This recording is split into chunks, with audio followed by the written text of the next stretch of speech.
Swayam Prabha. Digital India. Educated India.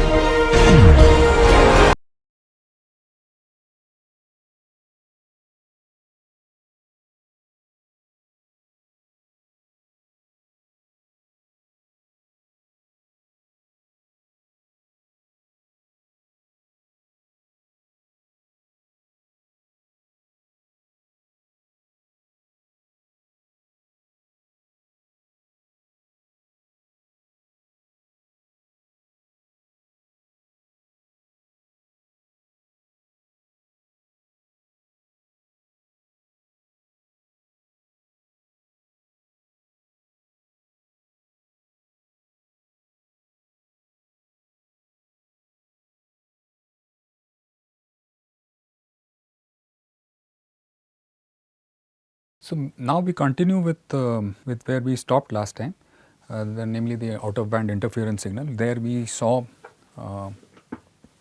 the need for a filtering in the PMU, where we took an example of a 1 Hz signal which could be a real swing, and a 9 Hz signal which could be alias to a 1 Hz signal, and then we said that we need a low pass filter with about 5-6 Hertz cutoff, and then we saw that this could also introduce a delay. Okay, so and then the next topic we were to discuss is response time and reporting latency. So the measurement response time is defined as the time to achieve steady state accuracy after a step change in input. Okay, so there is a difference between response time and latency. So that is what we are bringing out here. So latency is the time delay from when an event occurs to the time that it is reported in the data. Okay, so a response time is more of the filtering requirements and the other things. Here the latency is the window needs to be populated with the samples, and then that has to be then the DFT has to be calculated, and then that has to be transmitted via the communication system, and then the data has to reflect it. So that in a very general term, the exact definitions are of course given here. So the first edition did not distinguish between response time and latency. Okay, after the step change in input also, the what it defined is that the accuracy before should be 1% TVE, and after the step change the accuracy should be 1% after the transient has settled. Okay, so the first edition did not. In the 2001 edition and also the edition which are coming up provides a clear distinction between the two, the response time and the reporting latency. Okay, so here you can see that the transient, as we said, it did not, the 2005 standard did not define any transient related requirement. Okay.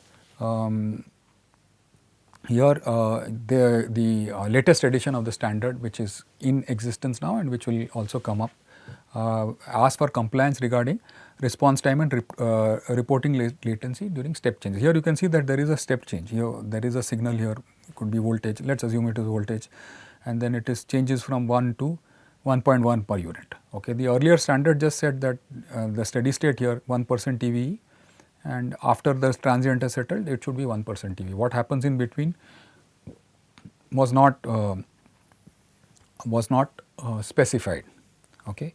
So here the latest standard specifies that what should be the response time in terms of the settling of the transient here. So this response time is specified. Okay. So from the occurrence of the event to where at least 50% of the samples reflect that. So that is codified in the response time. Earlier we just had 1% TVE before and 1% TVE after when the transient has settled. Okay, so this is I think it's the same slide which is being repeated.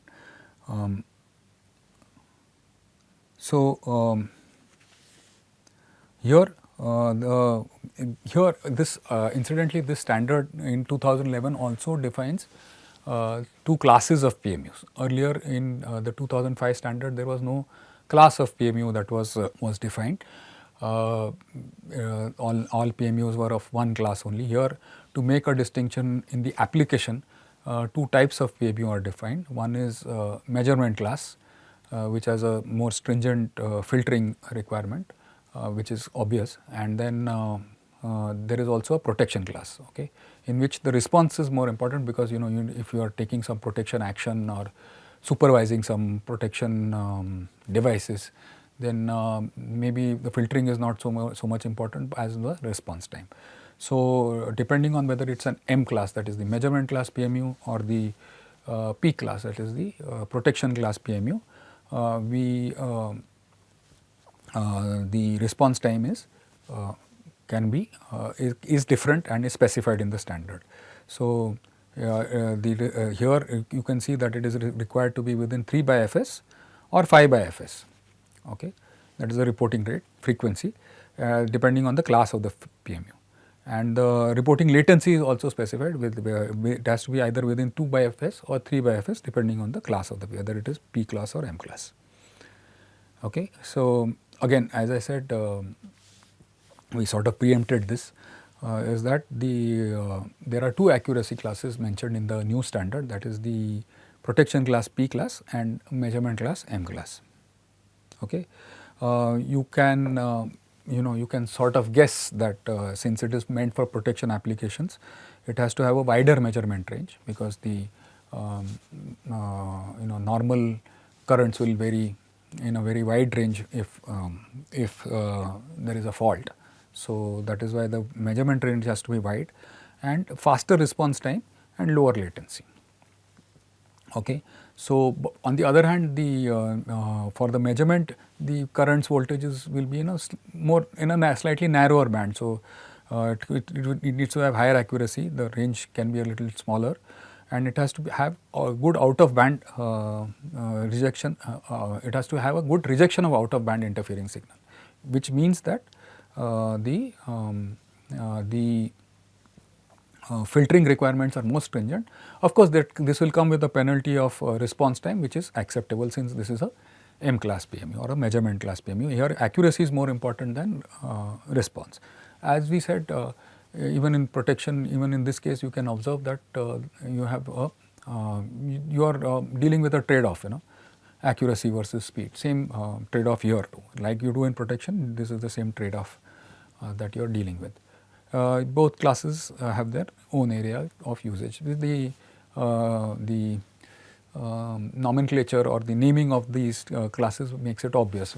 P class will be for protection application, M class will be for more measurement kind of applications. Okay. Now, having dealt with the PMUs, the next step in the hierarchy is communication. Once you get the phasors and the phasors are calculated, now these have to be just calculation of the phasors is not will not at a local substation will not help much. So these have to be communicated to a central location or some location where they can be, you can have the phasors can be assembled together to create a time snapshot of the system, and then you can run some analytics, some visualization tools to get a idea of the state of the system and help the system operators to take either control actions or some supervisory actions. Okay. So the next step is the communication requirements. Okay. So we saw a bit of this at the in the last class. So a PMU will at the very least have measure one voltage and one current. Okay. So this is usually this is a numerical relay which is also functioning as a PMU. If it is a pure just a PMU without any relaying function, then there will be more more channels for measuring phasors. Okay. So here along with bus voltage, line currents are also measured.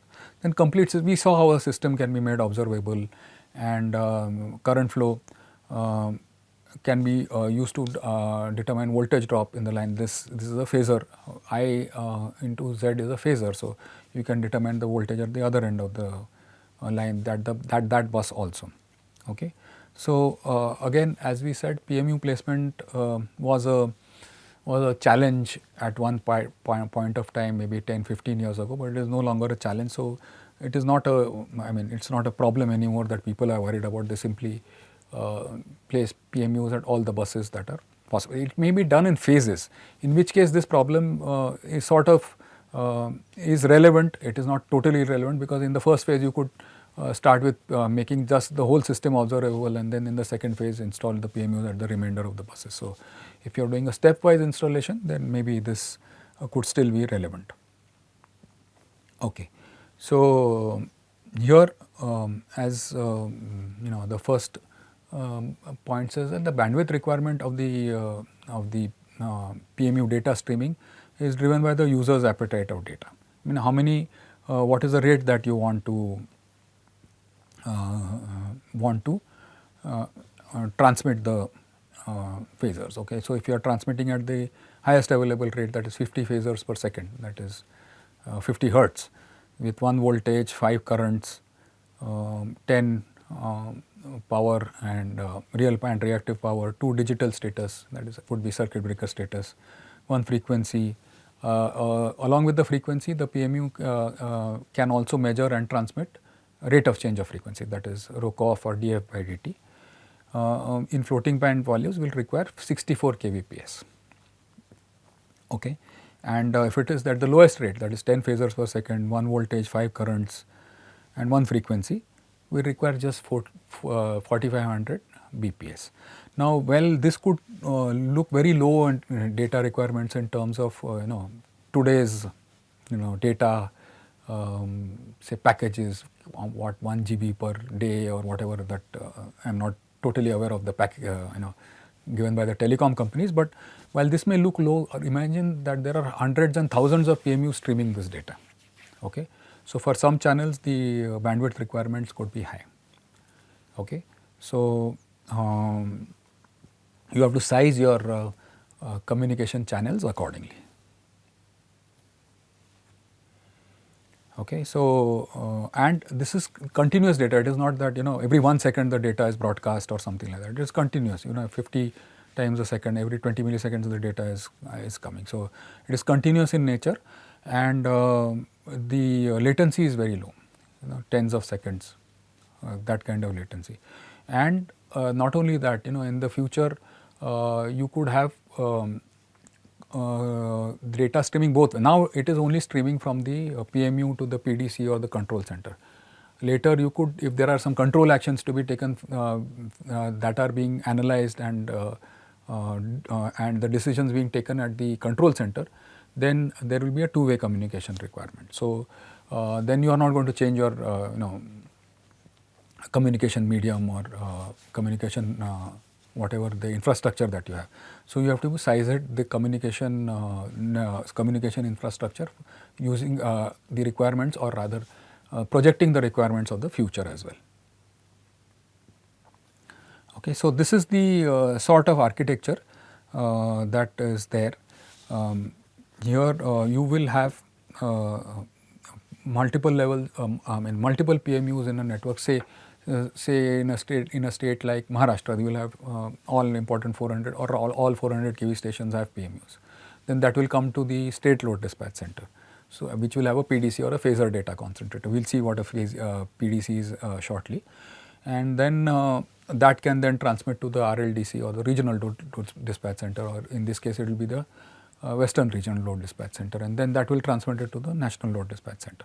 So this is how the hierarchy is, and then there can be peer-to-peer communication between the PDCs as well, as is shown here.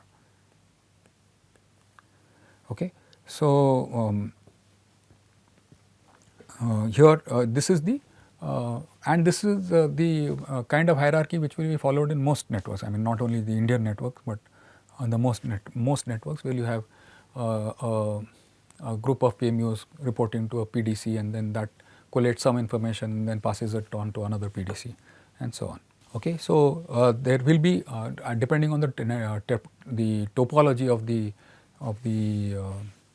PMU network, not the transmission network, there will be different data paths with different bandwidth requirements. So, there will be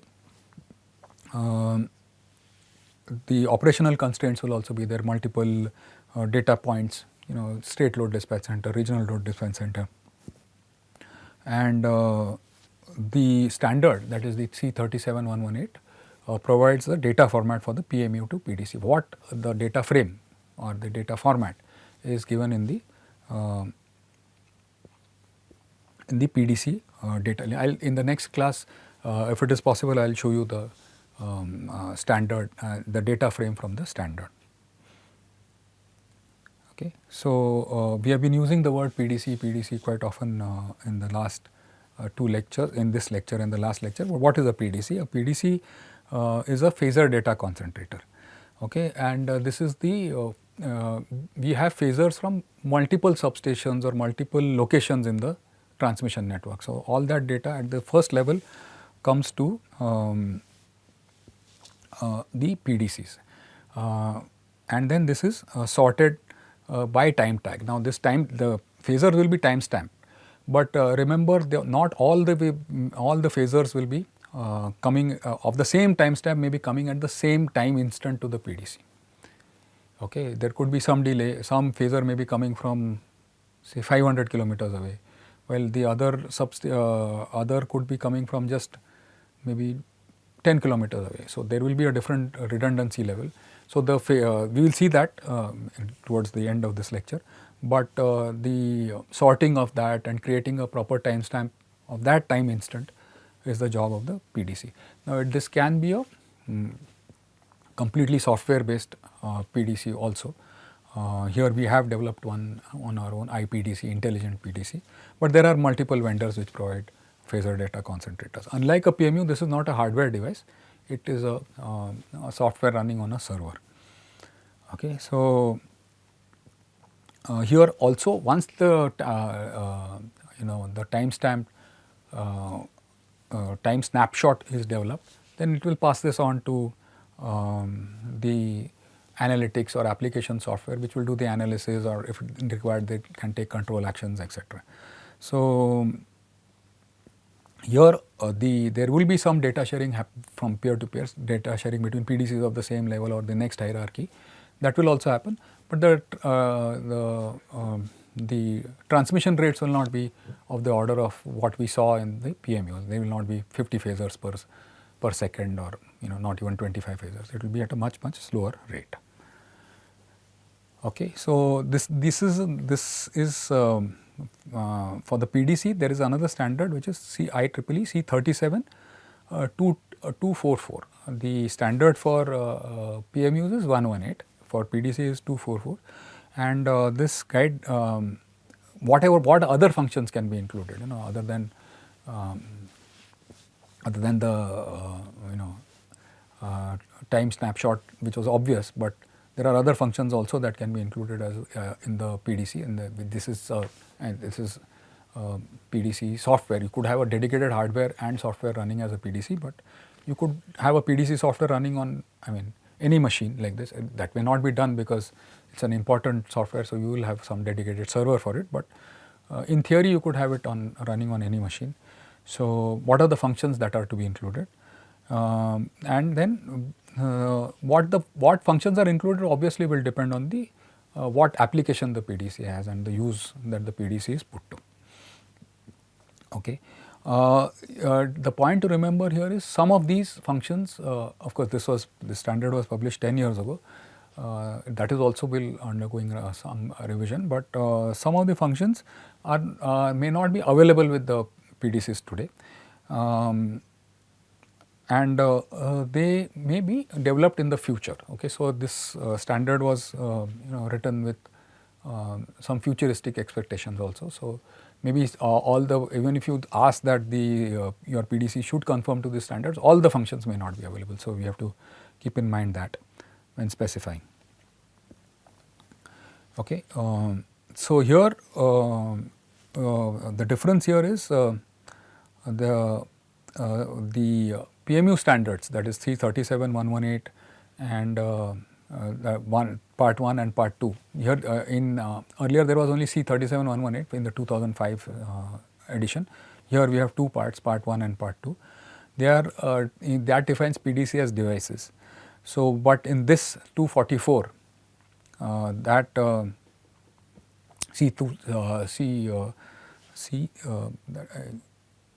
just a minute, C37 244 2013, that defines PDC as a function, okay, that can exist within any device. You could have a another device which is running this function, the PDC function, okay. It is not a PDC, unlike a PMU, is not just a device here, okay, as per the PDC standard.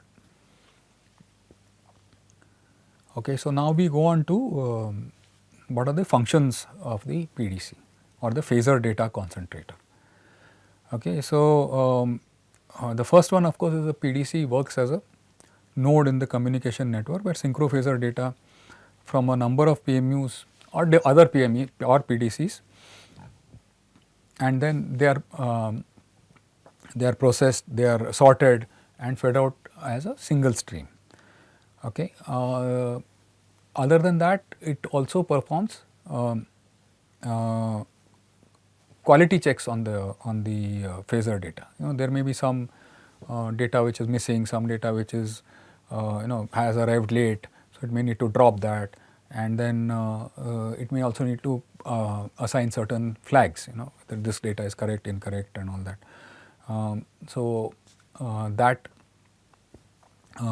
This is another function. One more function is if there are any such flag data, if there are stored in the historian or recordings, then that also it checks and displays. And then overall system also monitoring it does. What if the system is healthy, the system of PMU's communication is healthy, and if the recordings need to be done, then that also are performed by the PDCs. Okay, and then it provides outputs that are needed by various types of analytics. You may have a state estimator, you may have an energy management system, you may have other kind of analytics which we will see at the end of this class. So, any specialized data requirements that are there, that it also does. Also, if it is some state estimators may not be purely based on PMS. They could be a hybrid state estimators, or they could which use both SCADA data and PMU data, or the SCADA itself may require some inputs from the PMUs, synchrophasor data. So, that is also provided by the PDC. Okay. So, like for example, relays support event logging through your COMTRADE format. The PDC, if it does, so it is not by default, but if a PDC does support event logging, then that may be mapped into this COMFEED standard, that is IEEE 37239. And also if it supports data logging, then the values can be in the form of a flat file, that is a CSV format or COMTRADE format. Okay. So, when synchrophasors are mapped into COMTRADE, the schema is given by this report here, IEEE PES working group H8 report, schema for phasor data using the COMTRADE file standard. So, there is a certain formatting that will have to be done by the PDC. These are all software format stacks that are available, and then that can be incorporated into the PDC functionality. Okay, so here one of the, and this is the primary function of the PDC, is data aggregation. Okay, so it can do that with time alignment. So, and it will usually do that with time alignment, but there may be some occasions where you could do with without time alignment. So, both are possible, data aggregation with time alignment and without time alignment, and then it has to forward that data to, as we said, it could be to other applications, SCADA, EMS, whatever, and that is, it can modify some data, correct some data or modify some data, drop some data, or send the data as it is without any modification. So, both are possible. So, these are the primary functional requirements, data aggregation and data forwarding. Okay, so the next part is PDC functional requirement is data communication. Okay, so there can be multiple ways of communication. You can have multiple protocols. They can be now with IEEE 61850 also coming in, that requirement is also there. So there can be various physical ports, or your standard communication ports, Ethernet ports, all that can be made a part of the specification. So you could use it should be able to support IP multiclass using UDP, or you could also use TCP IP. Okay, so TCP IP of course involves handshaking and all that. UDP does not involve that. Okay, so also the PDC may support receiving UDP, IDP multicast input data from multiple sources. Okay, so it should be able to stream and broadcast and also able to receive. Okay. The other set of requirements, data validation. Now, one was data aggregation, data forwarding, data validation. Okay. So, if there are certain flags that are there, what those needs to be processed, and the data needs to be either verified as okay or not okay, or validated in that sense. Then data transfer protocol, if there are some SCADA protocols to be there, SCADA will be on IEEE 103.104, so that stack should be there. Or if it has to communicate with 61850, then that stack has to be there. Or TCP IP UDP is of course the default, so those have to be there. So, and any format changes required, any polar, rectangular, so the phasors can be in those formats also. So there can be the polar format, rectangular format, or any floating point, fixed point. All those data conversions should also be able to be done by the PDC. Okay. So now we move on to what is the latency. Okay. You can see here, this is how the sort of architecture looks like. This is drawn in a slightly different kind of format, but the architecture refers to the earlier architecture itself. So you have multiple PMUs, then you have multiple PMUs here. Here there are just two shown, but there will be multiple PMUs like this. Maybe you could be even tens or hundreds of PMUs like this. Through a communication network, they are coming to the PDC. Okay. And then there is another communication network, it goes to a higher level of PDC. Okay. There could be one more level also. Okay. So now functionally, see, you can see here that the PMUs, there are say m number of PMUs here. Okay. So there is some reporting latency of the PMU itself, that we will see in the next few slides. Then that could be variable. Okay.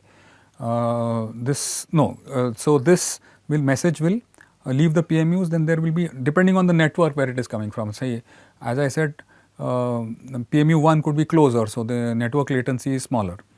PMU M could be very far away, so the latency is longer. Okay. So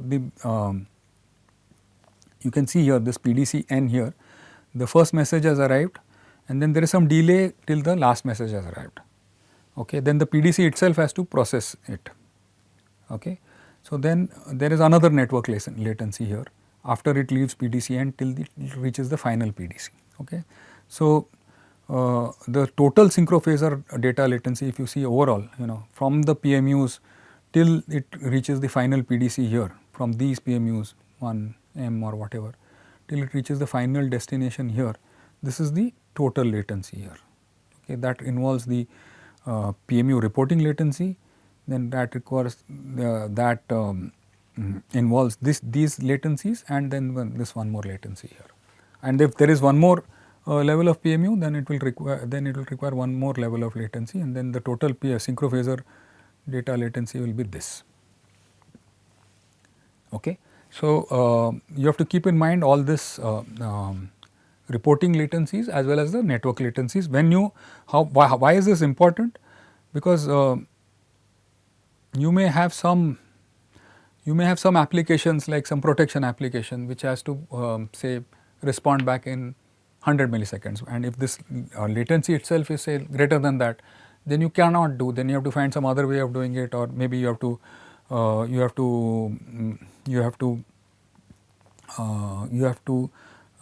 deploy that application not at this PMU, maybe at this PDC rather, but at this PDC. Okay, if the maybe then this latency, data latency may be sufficient to, or rather acceptable for that application to work normally. Okay, so this has to be kept in mind. It is not that because your reporting rate is so fast, or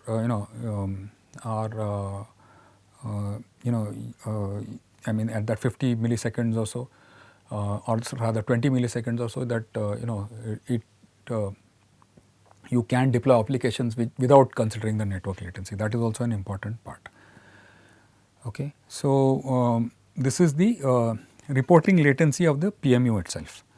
Okay, so this is the phasor that is being reported by the PMU.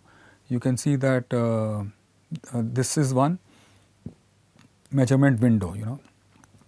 This is the measurement window, and then maybe you have 20 samples in this cycle. This is one measurement window here. This is the next measurement window of 28.2 10 milliseconds later. So you can see that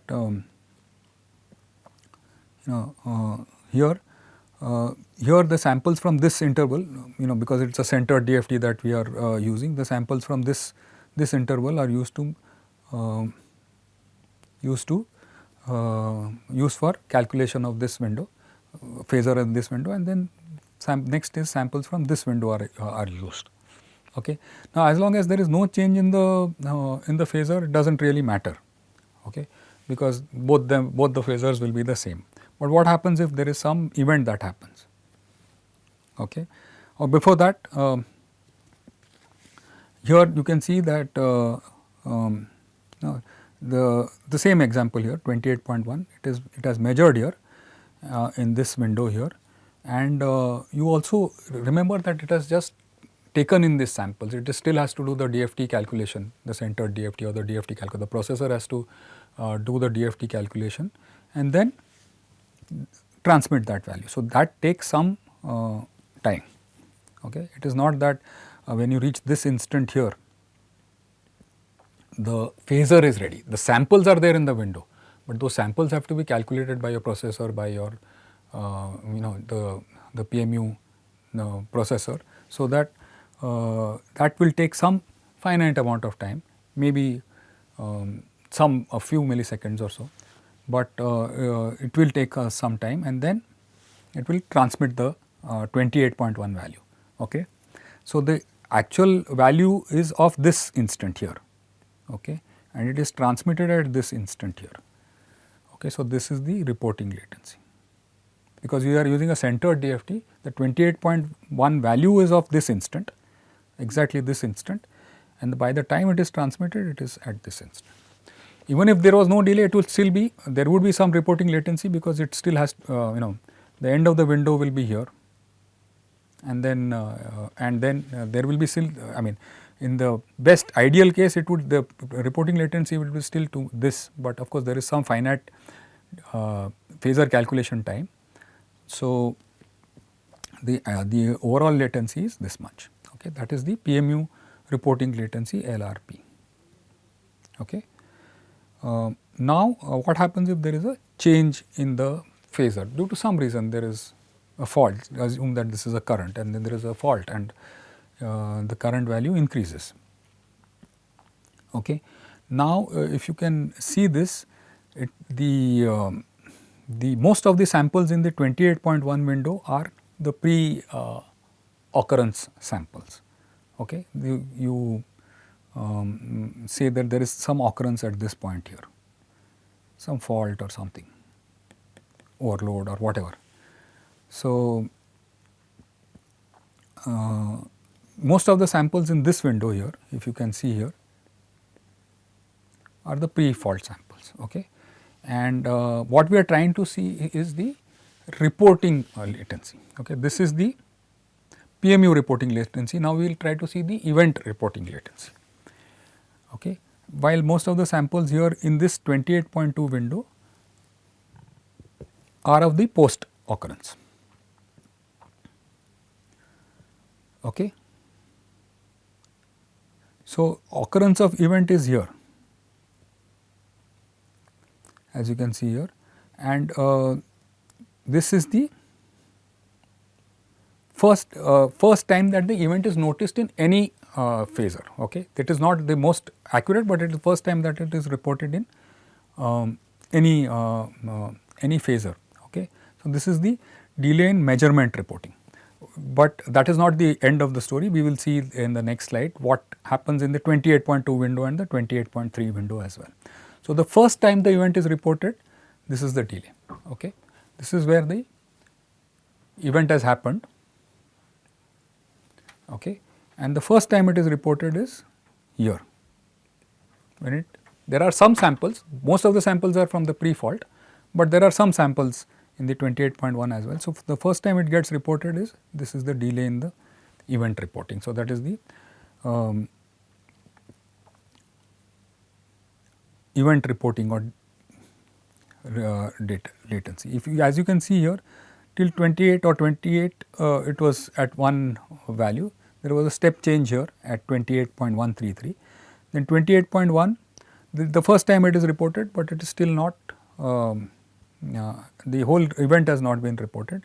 28.2 is closed, but by the time the whole event starts getting reported, it's 28.3, 28.4, and then 28.5 and all that, it gets reported properly. So, then what is the measurement? Is this the measurement reporting? Is this the measurement reporting latency, or is the 28.2 the measurement reporting latency, or is when you get here is the measurement reporting latency? Is this the see the event has happened somewhere here, right? So, is this the measurement reporting latency, or is this, or is 28.3 or 28.4? When is it? So, there is a, it is defined here that first time 50% of the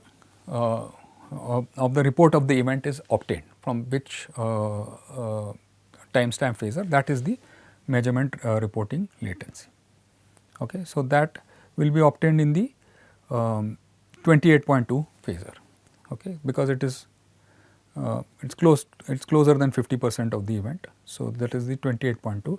So, that when it gets reported, that is the delay in measurement reporting. See, the PMU reporting latency is already there here. Okay. This is the PMU reporting latency. Okay. The 28.2 value gets reported here. So, that this is the PMU reporting latency, which was the same as that when there was no event or anything like that. Okay. But in this, the more than 50% of the event gets reported in this 28.2 timestamp phasor. Okay. So, then from when it has occurred to when this gets reported, that is the latency measurement reporting or measurement reporting latency. Just to differentiate it from the PMU reporting latency, this is known as LRP and this is known as LMR. Okay. PMU reporting latency and measurement reporting latency. Okay. So, the distinction should be clear. Okay. The time when the phasor is calculated and transmitted, irrespective of whether there is a change or not in the phasor, is the PMU reporting latency, and from the time that the event occurs to at least a 50% report is available in that phasor, that is the measurement reporting latency. So, that distinction should be very clear. There are basically two types, that is the PMU reporting latency and the measurement reporting latency. Okay. So, earlier if you remember, we discussed the PMU classes. So, the protection class PMU, that is the P class, should have a measurement reporting latency of 2 by Fs. Okay. So, this is the reporting frequency Fs, and the M class is a slightly more relaxed in that sense. The measurement reporting latency should be 5 by fs. Why is this higher? That is because then if there is some protection action to be taken, or some protection supervision action, you are supervising some relay with some application, which is running in the application server from the data received from the PMU and the PDC. So that protection action needs to be taken fast. Otherwise, whether it is it will generally be a secondary action like a supervision or something like that. Otherwise that event will have caused the damage that it has to be, that would have been otherwise caused. Whereas on the other hand here, since the filtering requirements etc. are more stringent in the M class, so some little latitude is given, and the measurement reporting latency can be a little higher, because it is 5 by fs. So if your reporting rate is very high, then this meeting this reporting latencies could be difficult. Okay, so this has to be kept in mind. It's more of a manufacturer or a OEM constraint that needs to be kept in mind while choosing the reporting rates and the reporting latencies. Okay, so we talked about data modification, data adjustment and all that. What we are saying is whatever is the incoming data after time alignment, the PDC function requires the incoming data to be straight away copied into the and then transmitted. Copied into the output stream means once it has assembled all the data, it will straight away copy it into the output data stream. Assembled meaning, I mean saying this assembled quite often. I will just see, suppose there is a PDC here, as we said, PDC n, if it use the same example, and then there are various PMUs, PMU1 or PMU1 to PMU say m. Okay, so there will be a time snapshot of phasors received from say 28.1 is a time snapshot. So PMU1 has sent, PMU2 has sent, and PMU m is there. So at 28.1, how the system looks like, or the time snapshot at various buses in the system is assembled here. And remember that these, because of the latencies, this could be received by the PMU at different instants of time. So it has to assemble all this and send this out as one. This is one 28.1 time snapshot of the system. Like these phasors are received at as 28.1 phasors, or as 28.1 seconds, that is from PMU1, PMU2. So this is there for the whole system.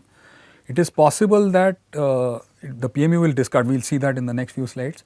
That at the next 28.2,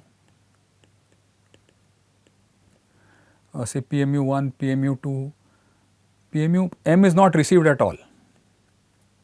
Okay, it is not received at all because say the packet was lost or it is received late. There is a finite wait time that the PMU or rather the PDC will wait for. Otherwise, it will discard that. So at 28.2, maybe PMU m is not available at all. But then this is the time snapshot of the system. Okay, so it aligns and then it will send it. When it does that, it will generally transmit the data directly or copy the data into the output stream without any modification. Okay, and then essentially the data will be unchanged. Okay, so it could also do some calibration kind of adjustments. Okay, so if there are some that there are some systematic errors in the system, that this CT is that ratio is set incorrectly, or it is overreading by a certain amount. Usually systematic error means it will be some ratio error that is there either in the CT or the PT. So if there is a PDC at the substation level which has PDC at a substation level generally will mean a very big substation with multiple buses, multiple feeders with multiple currents being monitored and all that. And if there is a systematic error there, then it can correct for that, and then this can be done, but this has to be specifically instructed. Otherwise, the default function is just copy the data from the input stream into the output stream and then broadcast that data. Okay. So, the other type of adjustment is the bulk type of adjustment is when a signal needs to be referenced across a transformer. Okay. You may get you may have the transformer PMU at the transformer primary, but if it has to be the secondary signals have to be referred to the primary, then you will have to multiply with the transformation ratio. Okay. So, this adjustment can be done in the PDC, or say for some reason the phases are labeled differently at the source and destination, ABC versus ACB, that labeling change it can do. And also there is a 30-degree phase shift across a star delta transformer, again the primary and secondary. So, that phase shifting you have to add 30 degrees or subtract 30 degrees depending on the vector group. So, these type of standard adjustments also the PDC can do. This is what the PDC latency was that I mentioned about. Say there are 15 PMUs here. Okay. So, all the PMU data, if you see the PMU, the synchrophasor data are arriving at different instants of time. The first data say from PMU 2 arrives at say assume that this is in seconds, so or milliseconds or microseconds, that it arrives at some unit of time and at 3 units. Then you get PMU 1, PMU 3, PMU 5, and all the last PMU data has come within the absolute wait time. There will be some wait time that you have specified. Okay, so 8 microseconds or 8 milliseconds, whatever the time is, and then you get all that. Then the PDC has to process all this time alignment and all that it has to do, and then it sends out that data. Okay, so the data is sent out at 8. Okay, so here if the PMU 15, say the last arriving data arrives after that PMU processing absolute wait time that has been reached, then it will not be considered. Okay, because it has already started processing the time it cannot wait for an infinite time. Okay, because then the relevance of that data may be lost. Okay, so and also maybe if one PMU data is not available or 2 PMU data is not available, still you may be able to function. So, there will be some wait time, whatever the PMU data is available in that time, it will whatever, if it will align that, if it has to be corrected, correct for that, process that, and then it will put it in the output stream. Okay. So, this is the absolute wait time. You can also look at it in terms of the relative wait time. The relative wait time is after the first PMU data is arrived. Okay. Here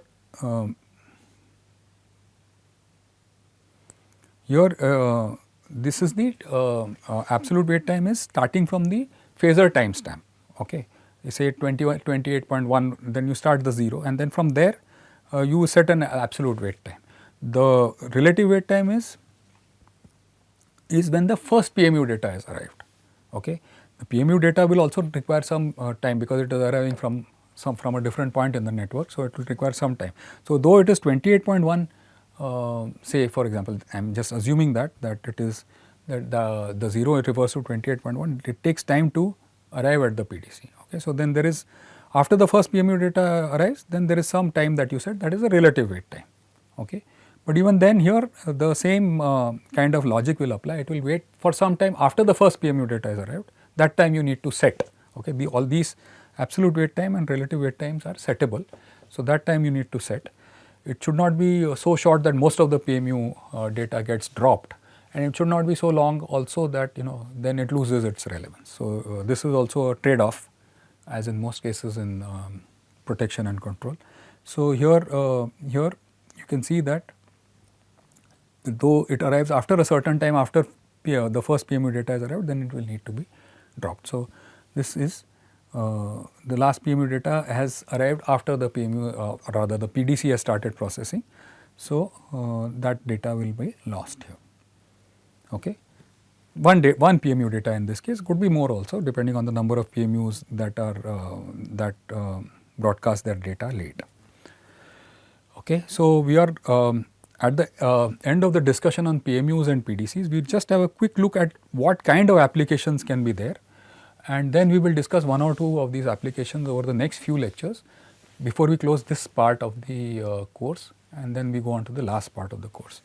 The applications are therefore, the first application, as we said, the lowest hanging fruit is the data visualization, the visualization of the phasors in polar form or linear form, whatever form that the operators would like to see, the data visualization. And if there are, say you can create a heat map of the system, and if there are row voltages that can be identified by say a area in red, so that the operator can quickly see that there is an area of low voltage that is developing. So, problem identification is there. Then if you have PMUs at both the ends of the line, this is more of a specific application. Then you usually, we just take the line parameters.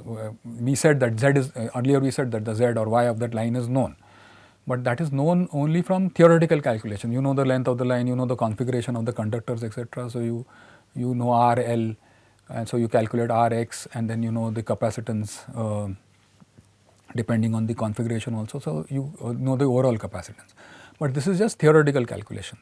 Now that you know the voltages and currents at both ends of the line, then the line parameters can be estimated from actual measurements, and then that can be corrected in your database.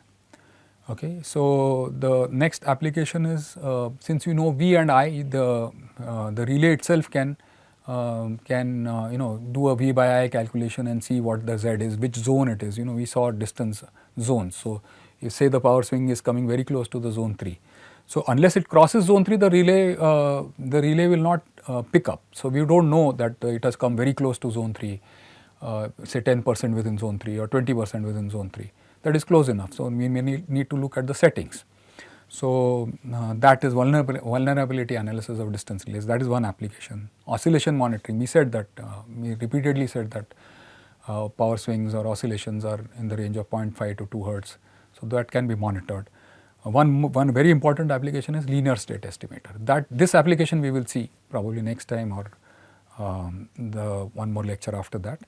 And then the final one is, or this is not the final one, of course. The final one which we'll discuss is PMU supervised operation of distance relays. Okay, we saw that how distance relays are vulnerable to load encroachment, to power swings, to other events, and that could cause maloperation.